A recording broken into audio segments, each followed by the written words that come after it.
Hello everybody, this is the Hi-Fi channel here. So today I'm going to go to Riga and here's my meal. As you guys can see, I'm going to eat this before arriving at Riga at 1:15. After nearly 5 hours, I finally arrived in Riga, and let me tell you guys a story about Latvia, because they used to be part of the Polish-Lithuanian Commonwealth until being in the Russian Empire, and then afterwards the Nazis started to invade and occupy the Baltic states, after which all of the Baltic states were incorporated into the Soviet Union as of 1944, and Latvia gained its independence in 1991, around the same time as Estonia, and 1 year after Lithuania. Now, just like Estonia and Lithuania, Latvia joined the EU in 2004, as well as the Eurozone and the Schengen area. Of course, all three Baltic states were forcefully incorporated into the Soviet Union and occupied, and they were some of the first to break free from the fledgling Soviet Union by the time the 1990s started. But the thing is, Riga has 600,000 civilians, and about 25% of its population is Russian, just like the country as a whole. And fun fact, at least 37% of the population speak Russian as a native language. I'm not even joking. So I'll eat for a bit and then I'll see you guys soon. Okay guys, over here is my meal. I bought the combo, which includes a hamburger as well as chicken sandwich and fries, medium fries, as well as a medium Sprite, 400 milliliters, and one McRoyale. So why not? I'm just going to check out. I paid €9, and I'm actually going to be paying by card over here. So anyways, I'll see you guys when I get my meal. Now this is what my whole meal complex looks like over here. Due to the fact I wanted to put my bags at the hotel, therefore I stopped by the hotel over here, the Central Hotel. As you guys can see, it is near the tram here, and over here some Soviet block apartments. So why not I just see you in the center of Riga.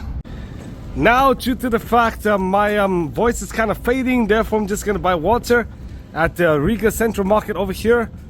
As you guys can see, unfortunately I'm a bit sick for some reason. But over here is the market where you could buy clothing, and this looks a lot better than the Benton market in my opinion. Yes, even more clothing, shoes over there, and you can buy more clothing, as well as video games over here, and bags, yeah. So this does seem more spacious and cleaner than that of the Benton. But why not? Let me find some water. In fact, there's even a pharmacy. And over here is the Maxima supermarket. I'm just gonna buy some water and I'm gonna leave the market. At the supermarket, I even managed to find a Vietnamese good over here. I'm not even joking. Now at the market, you could also find a store which sells phone cases as well as alcohol. And of course, there are restaurants. And I feel like this is far cleaner and more civilized than the Benton or Dongshu market. But as you guys can see, yeah, this is what the food court looks like. Here are some fun facts about the Riga Central Market. The Riga Central Market is built in the neo-classical as well as Art Deco styles. It was built between 1924 and 1930 by conjoining 5 German Zeppelin hangars over here, as you guys can see. And its total square area is 72,300 square meters. There are more than 3,000 trade stands here, and I do believe this market is a lot cleaner than Benton, the Dongshu market. Now over there, if you could see, is the Latvian Academy of the Sciences, and the building looks strikingly similar to that of the main building of the Lomonosov Moscow State University, as well as the Palace of Culture and Science in Warsaw. I'm currently in the old town of Riga, and as you guys can see, the old town is definitely a lot more attractive than the neighborhood my hotel is in, because my hotel is in a Soviet bloc neighborhood, whilst this is the old town over here. Now in just this view alone, you can see the St. Peter's Church over there, as well as the St. John's Church, and both are Lutheran churches. So why not? I'm just going to go inside St. Peter's Church to show you guys what it is all about. Due to the fact the tickets cost €3 for just the church, therefore I don't believe it's worth it to visit. And plus they don't allow pictures or videos, so I'm not going to visit the church. But the St. Peter's Church is a Lutheran church dedicated to St. Peter. It was first built in 1209, and with a spire height of 123 meters tall, it is the tallest church in Riga. However, it was constructed the second time in 1409. However, construction of the sanctuary was delayed into 1419 because of the Teutonic Wars. It was reconstructed several times over the centuries, and in 1941 the church was destroyed by an artillery fire, with reconstruction commencing in 1954. Now, due to the fact the House of the Blackheads closes at 5 p.m, which is in 25 minutes, therefore I'm just going to stop by here. It is a 2-minute walk away from the St. Peter's Church, and over here it discusses the history of the House of the Blackheads, as well as the Brotherhood of Blackheads, as well as Latvia. I do believe the Blackheads was built sometime between 1331 and 1334, and Riga was established in 1201, so more than 100 years before Vilnius. Now, if you were to see at the very top, it talks about world history, including the Turks taking over Constantinople and the Byzantine Empire, as well as Martin Luther, as well as Christopher Columbus. You could also find out the fact the Russian Empire annexes Latvia and includes it in the Vibeta Governorate, as well as Catherine II and the French Revolution. And the fact, similar to the St. Peter's Church, the Blackheads house was partially destroyed during World War II. And in fact, Latvia became independent sometime after World War I ended, but was occupied by the Red Army, then the Nazis, then the Red Army again. And then, as you guys can see, the Baltics all became independent in the early 90s. And it wasn't until about 26 years ago when the restored Blackheads house was opened. And now the Blackheads house is the residence of the President of Latvia. Now over here are the archaeological excavations in 1995, just before the reconstruction of the Blackheads house. And over here are some weapons, I do presume from the early modern era or the Renaissance or even medieval era. And over there is a knight. Now, despite the fact the main function of the Blackheads house was as a government house, it was also a warehouse as well. And traveling merchants stored their goods here. Drinks like mead, ale and wine, but also salt, grain, flax seeds, hemp seeds, etc. were stored in barrels, as you guys can see. And here more items over here, and over here is a weighing system. Now this was used until the 19th century when the Russians introduced their new measurement system. But as you guys can see, over there are some barrels. And over here is a recreational center as well as cultural center. And over there is a game of chess. Now in this room people play chess and even do physical activities as well, such as sports. Now this room here is called the Assembly Hall. Over here is the history of the revival of the Blackheads house. And over here I do believe is a model of Riga. Now over here is the historical cabinet.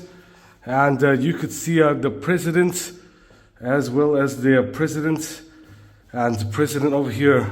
Now some of these were foreign leaders meeting the president and prime minister. And here's some more. Now the reason why this house is called the House of Blackheads is because it owes its name to Maurus, who was considered the first black Christian, and he was born in Egypt in the 3rd century AD. And I do believe this is a dining room of some sort. As you guys can see, very ornate dishes over here, as well as frescoes up there. And you could see some African people. I'm not joking. And these are 2 paintings. And over here some more ornaments, as well as pottery. And as you guys can see, that is a replica of a ship. And you could see even more African people. I'm now on the 2nd floor, and over here does show several busts of several composers, including Bach, Handel, Haydn, Mozart, Beethoven, Schubert, Wagner, and Brahms. Unfortunately, the palace would close in less than 5 minutes, but over here is a salon. And yes, this hallway does look quite ornate, similar to other palaces in Europe. And over here is another part of the salon. The fun fact is the salon was constructed in 2020. I'm not even joking. And despite the fact this might resemble a dining hall, in fact, this is the Lubeck hall over here. And why not? I'm just going to go to this room. And then I'm going to leave. Over here is the celebration hall. And I do believe this is the biggest room of the building. And it looks extremely ornate. Yes, kind of like a European palace. Now, some fun facts about the celebration hall. This was the first acoustically correct concert hall in Latvia. And Richard Wagner, Franz Liszt, and other musicians gave concerts here.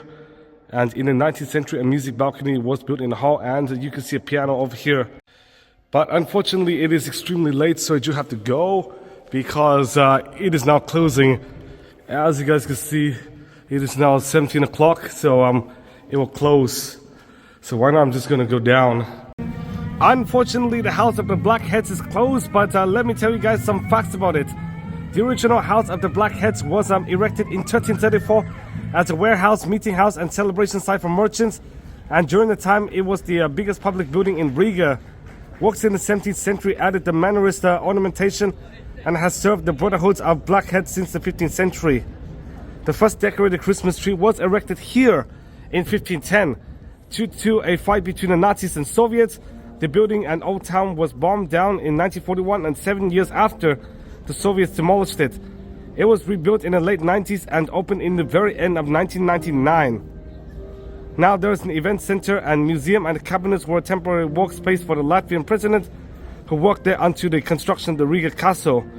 The cellar was the only part which survived the occupations. Now over there you can see a person playing the cello, and over there, if you cannot see, is a Roland statue. Now adjacent to the House of Blackheads is this, which is the Occupation Museum. As you guys know, Estonia, Latvia, Lithuania were all occupied by the Soviet Union. So why not let me find out what it is all about inside. So now the museum starts here with independent Latvia. As you guys know, in 1918 they declared independence, and the War of Independence ends in 1920. And over here is the Constitution, as you guys can see. And people seem to enjoy during this time. And here are some pictures from the independent era. And then comes 1940, when Estonia, Latvia, Lithuania were occupied by the Soviet Union, and then later the Nazis in 1941, and then in 1944 the Soviets again. Unfortunately, the whole Latvian state was dismantled for at least half a century. And as you guys can see, this is the map of the Nazi as well as the Soviet Union over time.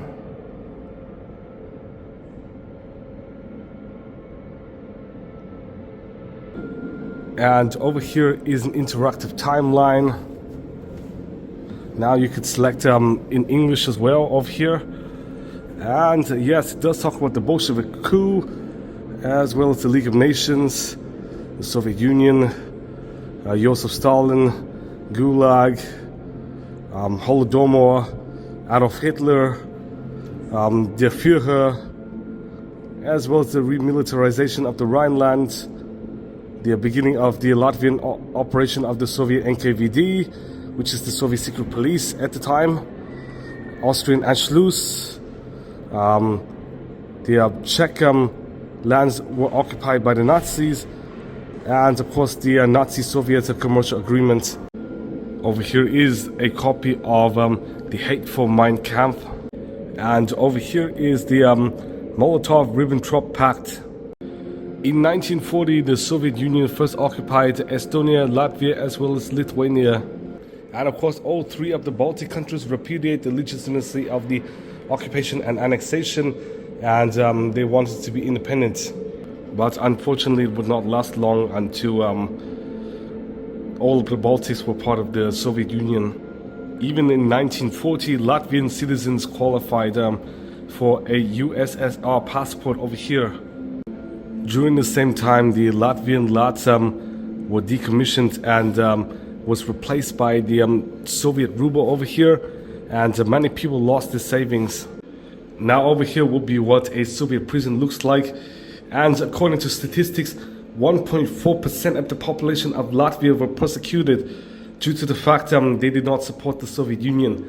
Yes, they were political dissidents of a foreign state, and the detainees were first brought to the Cheka, and if they were sentenced to death, they would be held in a secret execution room and then buried throughout Riga. In fact, several countries don't even support the annihilation and occupation of the Baltic states, including the United States as well as Yugoslavia. Now over here was Alfons Noviks. He used to be part of the Latvian Communist Party, but was imprisoned just before World War II. But then after the Soviet takeover, he became the SSR's People's Commissioner for Internal Affairs, and he deported a ton of Latvians and was sentenced to life imprisonment and died 2 years later. Yes, crimes from a few decades ago, especially war crimes or crimes against humanity, could still be punished. Just take a look at the Nazis. In fact, many of the crimes were committed like at least 80 years ago, but they were still brought to justice. Now over here are some alarming figures. In 1941, 15,000 people were deported, and in 1949, 42,000 were deported. Many of them were convicted of espionage as well as counter-revolutionary crimes, supposedly committed during the independence of Latvia. And in fact, many were sent to the gulags in Kazakhstan as well as Siberia, and sometimes even Kyrgyzstan. Over here are some pictures and artifacts pertaining to the deportations. As you guys can see, it is quite gory. But over here is some first aid equipment. Now over here is a map of the deportation routes. As you guys can see, many were sent all the way down to Karaganda in Kazakhstan, Semipalatinsk in Kazakhstan, Novosibirsk, as well as Krasnoyarsk, Norilsk in Russia, north of the Arctic Circle, Irkutsk, Ulan-Ude, which is in Buryatia, as well as Khabarovsk and Vladivostok.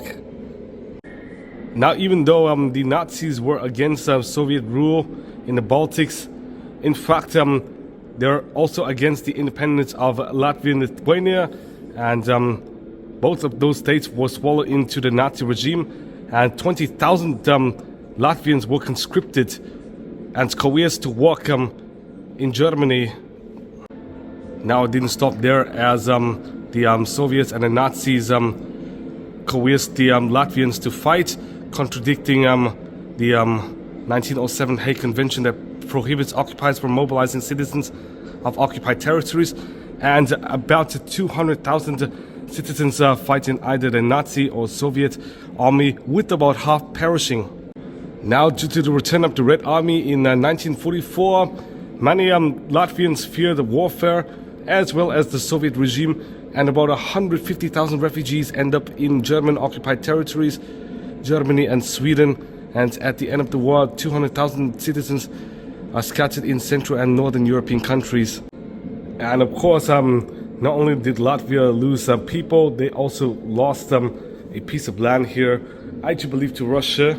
And over here was a map of Europe during the Cold War.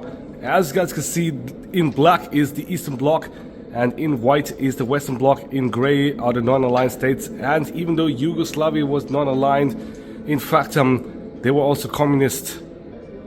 Now, after World War II, the Latvians still fought for independence for another 45 years. And after about 1955, they fought through peaceful means. But as you guys could see, at least several people were arrested, and one was even sentenced to death. I'm not even joking. And of course, if you were to go to the gulags, your employment opportunities might be kind of limited. And many who returned to Latvia after going to the gulags were homeless, as well as being viewed as suspicious by other people. And even though Gunas Astra was arrested in 1983 and was jailed for translating the text of the Baltic chapter from the Russian. He was released 5 years later and died that same year. And one alarming statistic, between 1940 and 1988, about 200,000 Latvians were held in a gulag.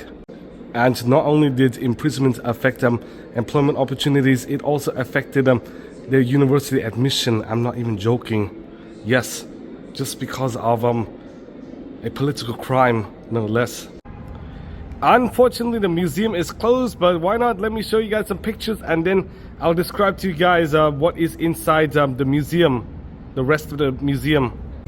Over here is the occupation building, in stark contrast to other buildings, as this is a modernist building. Now, as you guys know, daily life in the gulags is arduous. People were coerced in hard labor, sometimes in mines and heavy industrial sites where some lost limbs and others perished. In order to survive, Latvians must speak Russian, and basic necessities in the gulags were scarce. They were completely isolated from the outside world.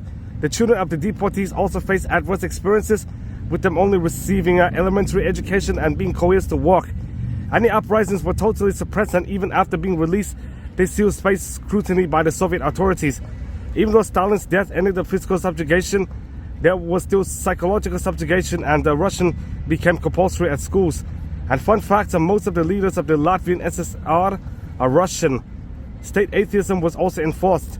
In 1987, the first protest commemorating the deportees happened, and in 1988, there was public acknowledgement of the Molotov-Ribbentrop Pact. In 1989, there was the Baltic Ways protest, of which 1.5 million people in the Baltics held hands, creating a 660-kilometer long chain. And in 1990, the Popular Front of Latvia won, and a Declaration of Independence was promulgated. In 1991, Latvia and Estonia declared independence a year after Lithuania. Now over here are the Latvian Riflemen monuments, and let me show you guys what it is all about. And I do believe there are 3 riflemen over here. Yeah, if you've been paying a bit of attention.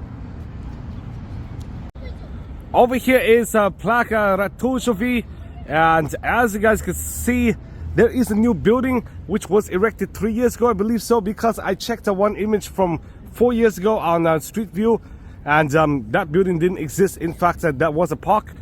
And over there is the House of the Blackheads. Over there is the Museum of Occupations, and let me show you guys what these 2 buildings are.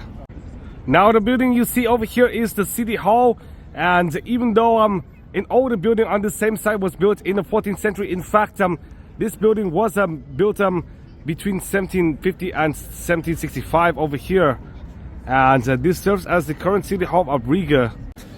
I'm now walking through the old town of Riga, and as you guys can see, the old town is quite quaint, and I do believe over there is a cathedral of some sort. Let me find out. But yeah, Riga is quite a beautiful city, to be honest, in my opinion, and also underrated, as not many people even mention about the Baltics, but still it is quite quaint in my opinion. Over here you could even find out a medieval restaurant, as well as a guy dressing up in medieval costume. Over here is another scene from the old town, and yeah, I really love the quaintness of Riga, just like that of Vilnius, and later I'll love Tallinn as well. But as you guys can see, I'm now heading to one of the other landmarks in Riga. Here is some information about the Riga Cathedral over here. The Riga Cathedral is an evangelical Lutheran cathedral and the seat of the Archbishop of Riga. It was founded in 1211 by Albert of Riga, and it is dedicated to Virgin Mary. The church was also known for its weather clock and is one of the most recognizable landmarks in the country. It is the largest medieval church in the Baltics. After the 1923 referendum, this church was forced to share the cathedral with the Roman Catholic Church, but it was ultimately reversed in 1931. I'm not sure if I would go here, but I would decide on a verdict tonight if I would go to St. Peter's Church, as well as the Riga Cathedral over here. Over here is the full look of the cathedral. Now you could see from a distance is the Lady of the Sorrows Church, as well as the Riga Castle complex over there. And why not, I'm just gonna walk somewhere else. Over here are the Swedish gates, and this was erected in 1698 to provide access to the barracks from the city walls. And this is the only remaining gate out of the 8th gate of Riga over here. So why not, I'll just show you guys the other side once I cross.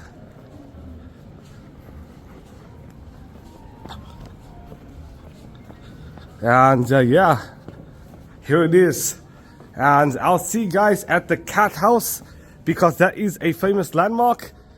And over here is the other facade. Let me show you guys. Yeah. And over here some houses. Now before going to the cat house, let me show you guys this, which is the city's old walls over here. Now these walls were erected sometime around 1234 to defend the city from an ongoing attack. And it has been used during the Teutonic Wars. Over here, yes, I'm not even joking. These are what remains of the city wall. This is what you guys have been all waiting for. This is the cat house, and it was built in 1909 by architect Friedrich Scheffel in the medieval and Art Nouveau styles. And it is known for 2 cat sculptures at the very top, as you guys can see. And it has been said that the owner of the house wanted the cats to be placed with their tails pointed towards the house of the Great Guild over there, which was built between 1854 and 1859 in the Gothic style, and which currently houses the Latvian National Symphony Orchestra. And that is because he held a grudge against the members of the Great Guild. Later, the cats faced towards the guild house, and the owner held a grudge probably because he was refused membership of the Great Guild. And fun fact, a documentary filmmaker used to work here during his last few years, and unfortunately he did die, but he could have still been alive because he would be somewhere in his mid-70s, close to 75. But it's kind of unfortunate. I'm not sure what this is, but I do believe it's some financial center of some sort. And inside this same building is a pub. And over here is another view of the old town. As you guys can see, it is very, very beautiful. I'm now in one of the squares, and there is a musical performance around here, just like in other parts of Riga. And over there is the small guild. I'm now very close to the Baltic Park, and over here is a Circle K, and over there is the Freedom Monument. Now, if you did not know, I have seen a ton of Circle K convenience shops in Vietnam. I'm not even joking. Now over here is a signage of Riga with a flow cat standing above the letter A over there. And over there is the Freedom Monument. Now this monument was erected in 1935 to commemorate the Latvian soldiers who were killed during the Latvian War of Independence just after World War I. Over here, and yeah, over there is a lady standing, and some of the materials used include granite, travertine, as well as copper. And fun fact, in 1940 the Soviet Union has planned to destroy the Freedom Monument, but then it was kept, and in 1987 at least 5,000 people actually laid flowers over here. And around 4 years later, the Latvian SSR crumbled, and Latvia became independent. Now this is where official public gatherings take place, and this whole structure is 42 meters tall. Now here is a brief summary of the Baltic Park. Now this park opened in 1898 after the 1856 demolition of the ramparts of the Riga fortress, which replaced the San Bastion with the name Basteberg or Bastion Hill. Over here it is, and there is another Bastion Hill in Vilnius, of which I visited yesterday. I'm not even joking. And when I search for Bastion Hill online, it points to this. Yes, this park over here. So one, I'm just gonna go around, and then I'm going to head towards the National Opera, which is adjacent over there. I'm currently at the park, and it will be suiting to visit the park, like say during summer when it hits 25 to 30 degrees Celsius. But over here is the Piscenes Canal. Yeah, it is quite soothing, just like that of the Boston Common, as well as several other parks I visited. Over here is the rest of the park, adorned with monuments and stuff. And despite the fact this is a small park, in fact it is quite scenic with some bridges over here. And yeah, I'm just gonna walk around before you turn into the National Opera House. Over here is just a simple playground, and over here is statue of Rudolf Blaumanis. Over here is some statue, and yeah, I'm just going to go to the National Opera House now. But this park is quite nice, just like any garden. And one of the last monuments I'm going to show you guys is the Latvian National Opera and Ballet House. And this is an opera house, and the opera and ballet performances are held during a season which lasts from mid-September to the end of May. During a typical season, almost 200 performances and 6 new productions were performed, and the Great Hall hosts 946 seats, whilst the Red Hall, the smallest hall, holds only 100. The New Hall and the Dress Circle Hall are the intermediary halls, and 600 people are employed here. It was built in 1863 in a neoclassical style, and its architect was Ludwig Bonstedt. Now adjacent to the Opera House is a monument of Maris Liepa over here. And he was a ballet artist during Soviet times, and he died in 1989 at the age of 53. Now over here are tickets to the opera, and unfortunately the opera is closed. And also I don't think there are really any tours of the opera, and typically if I were to go to Opera House I would have to listen to an opera, but maybe I'll go to the Palais Garnier soon. But I didn't have time to go to the Staatsoper in Vienna. Now because this is very close to the Freedom Monument, therefore this will be the very last thing I'll mention. The Lima clock. Now the Lima clock was completed in 1924 and was originally called the Big Clock, but by 1936 it carried the name of Lima, aka the confectionery company, which in itself was named after the Latvian goddess of fate. Over here it is. And during Soviet times it was used as a political information stand, but it was rebuilt in 1999, and in 2012 the clock rang for the first time since its reinstallation. It went through another construction in 2017. And why not? I'm just gonna eat now. Now across the street from the Freedom Monument was the very first McDonald's in Latvia. Yes, it opened in 1994, and now it would be over 30 years old. I'm not even joking. I went to the oldest McDonald's in Hungary behind the Iron Curtain just a few weeks ago, and now I'm here at this McDonald's. Now this is what I ordered: the Big Mac with large fries, as well as a large Sprite, as well as filet of fish with a large fries and water. So over here is the total cost, 11 euros 9 cents, a bit more expensive than in Lithuania, ironically, despite the fact that Latvia is the poorest of the 3 Baltic states. Definitely poorer than Estonia, of course, which is by far the most developed. But why not? I'm just going to proceed, and then I'm going to pay over here. So I'll pay by phone. Mia nashali gotov vitam vasha zakaz. So why not? I'm just going to pay. And yes, I've already finished, so I'll see you guys soon. Now, even though I understand Russian, in fact, I condemn the Russia-Ukraine war, and I wish Russia is a democratic republic, kind of like that of Europe, because I do want to visit Russia someday. I visited Russia when I was like younger, like my most recent time there was 7 years ago, but I could not visit Russia today just because it would be very dangerous, and Russia is an authoritarian dictatorship under Putin. I feel like Russia should be more like Europe rather than like its own self. But really, the Baltic states do support Ukraine because they knew what happened to them when they were in the Soviet Union under Russian occupation. So at least they do understand the feelings of people in Kiev and Lviv. But despite all the hostilities Russia committed against its former constituents, in fact, many Vietnamese people still support Russia, and I know this because I was from Vietnam, and many people in my family supported Russia. Over here is my whole meal complex. I'm gonna eat, and then I'm gonna see you guys later.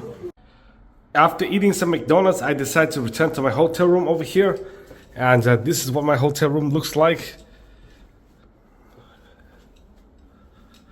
Quite nice, to be honest, just like any chain hotel. But over here is the restroom. And I'm gonna see you guys tomorrow. Good morning, guys. Unfortunately, I'm extremely sick, so I slept for 10 hours. As you guys can see, it is now 11 o'clock a.m. I should have been already out by around maybe 9. But why not? I'm just going to eat and possibly wear a mask. Unfortunately, I was not able to go anywhere, and I stayed in the hotel the entire day, practically. And here are some of the attractions I missed.